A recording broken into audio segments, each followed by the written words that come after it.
Okay, in this tutorial we're going to look at overshooting the mark. You can see this one gets bigger, but then needs to get a little smaller and bigger again, little bounciness. We're going to do it to this to learn, and then we're going to jump to our value of sleep. Okay, and we're going to do it to our icon there as well. All right, let's go and learn how to overshoot. Okay, let's get something to overshoot. First of all, we're going to not work on this project, okay? We're going to actually work on a separate little job, and we can do it in its own little comp. The moment we have one composition, it's that little icon here, okay, and it's our comp that we see down the bottom here. You can have more than one comp, more than one page in a document. So new composition, so composition, new composition, give it a name. This one's going to be called overshoot.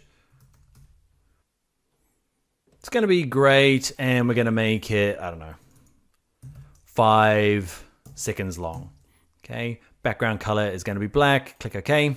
I show you this because I want you to know that you can have more than one comp in a project. Okay, so here's still my handy dandy main comp, but I'm going to work on this other project in here. It's like a separate little group. That's where we're going to do our project. So what I'd like to do is let's jump into Illustrator. In Illustrator, let's go to Open, and in your project exercise files, there's one called Icon Pop, and let's grab the animation overshoot, not offset. What are we doing in here? We're just practicing, okay, because I want this thing. I want to drag it into my library. If you can't see your libraries, go to Window, Libraries. Okay, drag it in. There's that part. There's that part that I want to use in my animation. You can draw all of these in After Effects. It's just the tools aren't very good to do it. So everybody draws in Illustrator. Not everyone, but most people. Now, I don't want this big box. I just want the color from it. So remember, with it selected, little plus button, fill color. Thank you very much.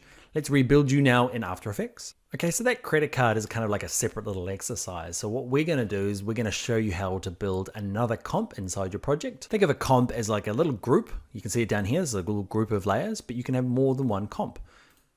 So we're going to go composition, new composition. We're going to call this one overshoot. Make it about 5 seconds long. Works for me. Background color we're not worried about. And what we're going to do is put in a background color. Remember, it has to be a layer, new, solid. Color wise, you might have to scroll up on your libraries to be able to see the colors at the top. Click the little eyedropper tool, click the blue, click OK. We've got a layer there. I'm going to right click it, give it a name, call it background. I'll lock it so we don't wreck it. I'm going to zoom out a little bit. Actually, I'm going to go to fit so we can see everything. I'm going to build the little compositions. The credit card thing goes there. The actual green credit card thing goes there. And what we'll do is we'll do a little scale overshoot, but you can do a slide in overshoot, anything you like. Now there's two ways of doing it. We'll do it manually first. It's not that hard, but there is an automatic way afterwards. The only trouble is the automatic way doesn't work every time. So let's do it the manual way first, and then we'll look at automatic. Okay, so here we'll twirl down, we'll find transform, we'll do scale, turn the stopwatch on, make sure the playhead's at the beginning.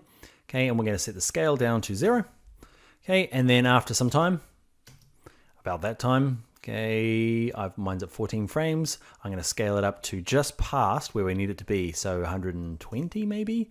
Okay, maybe a little bit less. We're going to have to play around with this. It really depends on your artwork. Okay, so then I want it to go back, kind of bounce back. Not to 100%, but maybe 90, okay, back past where it should be. So you can kind of see what we're doing here. We're going overshoot, back, but we're overshooting back past where we need it to be, which is 100%. And then now we're going to go up to 105, and then one last one, which is going to be 100. Now we're going to have to play around with the timings, and we're going to have to add easing, because at the moment, you get a kind of a sense of what we're going to do, right? So it's not that hard to do. We're going to select them all and go to keyframe velocity, okay, 75, 75. Okay, the only trouble with that is that it's quite intense. So what I might do is undo, and I say, remember, I never used easy ease. It's going to work in this case. Works quite a bit with overshoot. Now, timing wise, I'm selecting all these guys, and I'm just kind of creeping this in, trying to get my kind of idea of how the timing is going to work. You're going to have to play around with it yourself. What you can do though is say that it's all just happening too slowly. You can select all the keyframes instead of trying to like move them all along. Okay, you can select all your keyframes grab the last one, well, not yet, hold in the Option key on a Mac or Alt key on a PC, and grab the last key, frame, and just drag it to the left. And you can see they kind of compress like a concertina, and it makes it heaps easier to reset the timing rather than trying to move them individually. So now it goes, whoa. Okay, hold the last one, and now it's going to go, what? I'm not sure why I add the sound effects. Okay, so anyway, that is a manual way of doing overshoot. Same principle for moving it forward. Okay, go past where you want it to be, back a little bit, back a little bit, back a little bit. Eventually it rests in the middle. I'm gonna hit save, and this artwork here, I'm gonna right click it and give it a name. I'm gonna call this one manual overshoot, and we're gonna do an automatic one with an expression. So what I'd like to do is just turn the eyeball off on it, okay, and bring in artwork 1 again, okay. I could drag it in from here, or it's already over here in my files. Artwork 1, here you go. It's not in the exact same position, I know, I'm not worried. Okay, so to automatically do it, keyframe at the beginning, playhead at the beginning. I'm still gonna have to set the basic keyframes for this to work. So we're gonna twirl this down, and we're gonna go to transform. We're gonna go to scale. We're gonna start it at 0, and then after some time like this, we're going to, mine's at 16 frames, scale it up to 100%. So we have to do that, but that's all we have to do. No easing, no extra bumps. Now we need to add what's called an expression. Expression is what After Effects calls coding. Okay, we're not going to get into too many expressions in this course, just the handy ones. Okay, and to set expressions, okay, first of all, we need to grab the code. I've already got it. It's in your exercise files. I didn't write it. I borrowed it from someone. And when I said borrowed it, I stole it, but it's okay. They said it's okay to steal. They put it up on the internet for people to share. So in your exercise files, there's one in here called expressions, and there's one in here called expression overshoot. Open it up. Select all of the stuff that's in here, copy it. I've left all the credit for the people that did make it. Okay, and it's an edit of somebody else's edit, and they've got it pretty sweet now. So what you do is, over here, see the little stopwatch here? To get an expression applied to the scale here, you hold down the Alt key on a PC or the Option key on a Mac, click it once, everything goes red, okay, and that is the expression in here. So I want to delete what's in there and paste that random stuff that we found, okay, and just click out anywhere else. So there's a big expression applied to this scale. Go back, be prepared. Okay, not that great, but if you tidy these up a little bit, it's starting to look pretty sweet, right? Now we're good.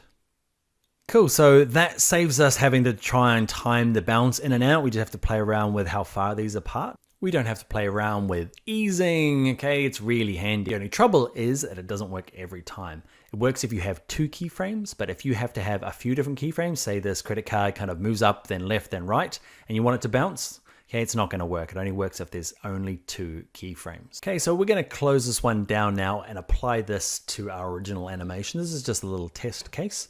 Okay, so we're in this overshoot comp. We're gonna close it down back to my main comp. And what we're gonna do is we're gonna apply it to this little bounce. Okay, it was looking cool without easing, but we're gonna go and replace it. Now, the one thing we need to do is, first of all, let's look at the icons for scaling. Okay, remember with the layer selected, click U. It's going to show me my icons. It's not going to work because we've applied easing to it. Okay, so we need to remove this easing because it messes with our script or our expression. To get rid of them, the easiest way is to hold down Command key on a Mac and click them, or Control key on a PC. Just gets them back to diamonds. Now we're going to insert our expression. Okay, remember we hold down a key and click the stopwatch, and that key is called, that's right, Alt on a PC, Option on a Mac. Give it a click.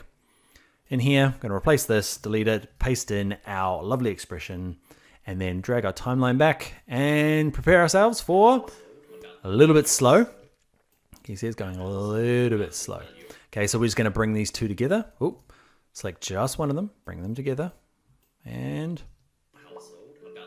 nice. You can decide on how far apart these are.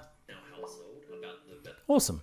Now, in this case, it's probably not appropriate to do it to the starburst because we don't want that to bounce back. We like it to kind of just continue on and then stop. But that, my friends, is overshoot. But before we go, this has been annoying me. These need to be in there. You need to be in there. When you drag them out from the libraries is messy. It just kind of dumps them into your project window. Now that's tidy and I'm happy. Save, and let's move on to the next video.